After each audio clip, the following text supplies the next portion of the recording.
Pođite sa mnom da vam pokažem koje biljke sijem u septembru za berbu već u oktobru i novembru. Ovo ljeto je bilo rekorder što se tiče visokih temperatura i dana bez kiše. Mnogima nevjerovatne brojke te uslovi koji su nas ostavljali u čudu. Naime, čudili smo se općenito i našim biljkama koje su izdržale takve uslove. Nažalost, zbog takvih prilika mnogima su biljke u vrtu u toku ljeta propale, no ipak nije sve izgubljeno i još uvijek možete uživati u raznim ukusnim plodovima. Kao što rekoh, sve možemo nadoknaditi. Jesenski vrt je mnogima najbolji zato što ima puno više kiše i puno su blaže temperature zraka. S obzirom da je vrlo rano mnogima paradajz nastradao zbog pojave plamenjače, mi smo se odlučili isprobati metodu kasnije sadnje. Sačuvali smo nekoliko presadnica i posadili ih u naše izdignute gredice 20. jula. U takvim uslovima bilo je važno da se obilno zalijevaju. Gredice smo malčirali, a sušno i sunčano vrijeme nije pogodovalo razvoju gljivičnih oboljenja kao što je to slučaj kod rane proljetne sadnje u aprilu i početkom maja. Upravo tada su izglednije kiše i temperature koje pogoduju razvoju plamenjače. A sada su te kasno sađene biljke paradajza u odličnom stanju. Zahlađenje i malo kiše im odlično odgovara, te beremo obilje krupnih i zdravih plodova. No, pored paradajza i paprika, čije plodove intenzivno beremo u ovo vrijeme, vrijeme je i za sjetvu biljaka koje će vrlo brzo dati plodove. Naime, krompir se sadi u prvoj polovini septembra.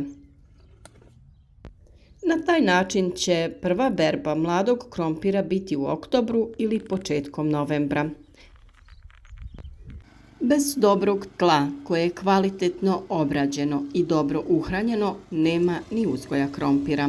Zato je vrlo važno da kvalitetno pripremite zemlju, dodate prirodna hranjiva i pospete zemlju pepelom.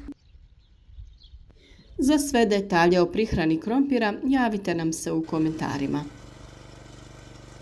Vrlo je važno da je tlo rahlo kako bi u njemu dobili lijepe i krupne krtole. To možete odraditi uz pomoć mašina ili alata koji su vam dostupni. Ono što je još bolja opcija, što mi često preporučujemo za uzgoj manje količine ranog krompira, jeste sadnja krompira u vreće koje će vam omogućiti i premještanje u slučaju neželjenih vremenskih uslova. O tome smo vam sve detaljno objasnili na našem kanalu. Ono što je preporučljivo jeste malčiranje koje će sačuvati strukturu zemljišta i spriječiti isušivanje.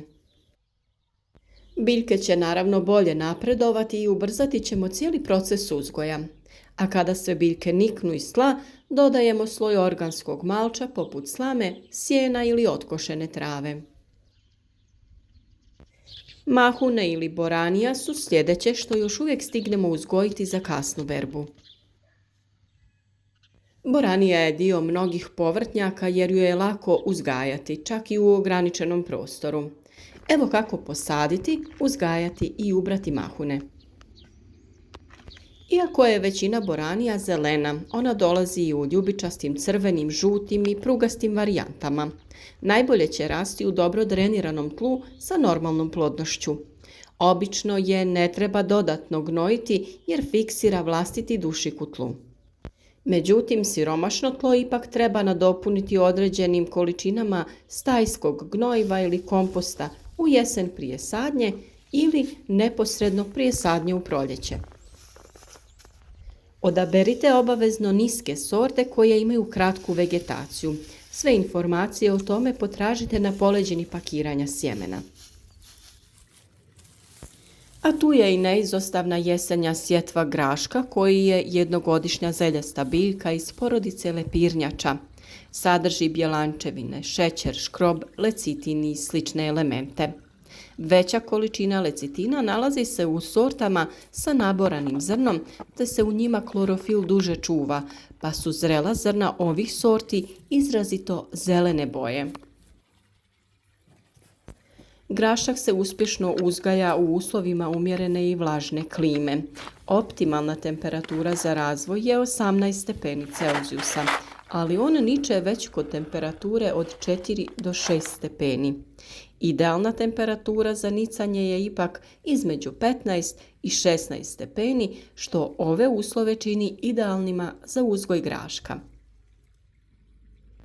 Mlade biljke podnose i temperature čak do -6 stepeni, što je dobro za zimski uzgoj graška, o čemu ćemo pričati u narednom periodu koji je pred nama.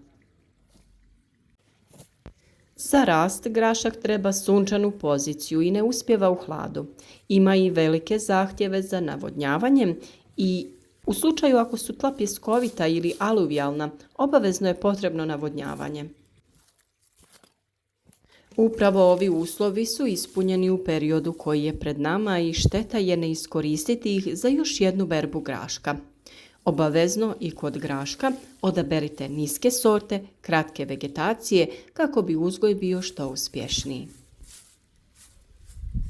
Tikvice također možete uzgojiti u predstojećem periodu. Ako niste napravili presadnice, posijte ih direktno u tlo i ne zaboravite redovno zalijevati ukoliko temperature budu visoke i ne bude padavina. Sve vrste kupusnjača se još uvijek mogu sijati, poput brokule, prokulica, kelja, blitve i neizostavnog kupusa. Naravno, tu su i sve vrste začinskog bilja poput peršina, kopra, bosiljka i korijandera, te sve vrste zelene salate koja sada ima da buja. Tu su rukola, matovilac, loboda i razne druge salate. U ovom razdoblju uzgoj špinata ni najvećim početnicima neće biti težak. Trebati će vam samo suho sjeme, komadić zemlje i dobra volja. Špinat je jedna od najpraktičnijih i najzdravijih povrtnica za uzgoj u vašem povrtnjaku. Špinat raste tokom cijele godine, pa i onda kada drugog zelenog povrća nema. Izuzetak je samo onaj ljetni period sa previsokim temperaturama kada on ne može izdržati i odlazi u sjeme, ali i tada možemo iskoristiti to razdoblje za čuvanje vlastitog sjemena špinata. Njegovi tamno-zeleni listovi obiluju vitaminima i željezom, a odlični su u salati, ali i kuhani te za razna druga jela poput pite sa špinatom. Može se sijati u redove ili u kućice. Tlo je potrebno pripremiti i prihraniti stajnjakom ili kompostom. A tu je naravno i neizostavna blitva koja u dobro uhranjenom tlu može dati obilnu berbu prije prvog mraza. Vjerujem da ste možda već i čuli da su mnoge od tih lisnatih biljaka ukusnije kada ih dotakne blagi mraz i niske temperature. A što se tiče rasporeda u vrtu, sve ove biljke su dobri susjedi. Možete ih kombinirati u kućice ili u redove. Ovim pomenutim zelenim salatama i kupusu će mahunarke i grašak odlično odgovarati jer fiksiraju dušik u tlu koji je njima potreban. Budite maštoviti, dajte malo šarenila vašem vrtu i uživajte u svježem povrću cijelu jesen. Crveni luk za ranu berbu mladog luka slobodno ukomponirajte između ovih povrtnica. Vjerujem da će vam uzgoj svih ovih biljaka biti vrlo uspješan u narednom periodu, pa ćete čak u jednom trenutku pomisliti da je to onaj vrt kakav vidimo u proljeće. Ovo je sve što trebate znati u ovom ciklusu uzgoja, to jest biljkama koje ćemo brati ove jeseni. A sve o zimskom uzgoju i biljkama koje ćemo uskoro saditi biti će u pravo vrijeme na našem kanalu. Pa ostanite s nama. Pripremiti ćemo tlo zajedno, prihraniti ga i uživati u obilju hrane iz vrta. Za sva dodatna pitanja tu smo u komentarima, pa nam se javite. Pišite vaša iskustva i podijelite sa nama koje to biljke vi planirate uzgajati u narednom periodu. Razgledajte savjete koje smo već objavili, pročitajte u komentarima iskustva drugih vrtlara, te svakako dobijte motivaciju za uzgoj iz pozitivnih komentara naših prijatelja na kanalu koji su uz naše savjete uspješni i zadovoljni vrtlari. Naravno, ovo je samo prva epizoda u kojoj govorimo šta to sijemo i na koji način. U sljedećoj epizodi ćemo detaljno objasniti kako set priprema tlo za sadnju, šta sve dodajemo kako bi biljke što bolje napredovale u ovom jesenjem periodu. Mislim da je ovo dovoljan razlog da ostanete s nama i uživate u plodovima vašeg rada kroz cijelu godinu.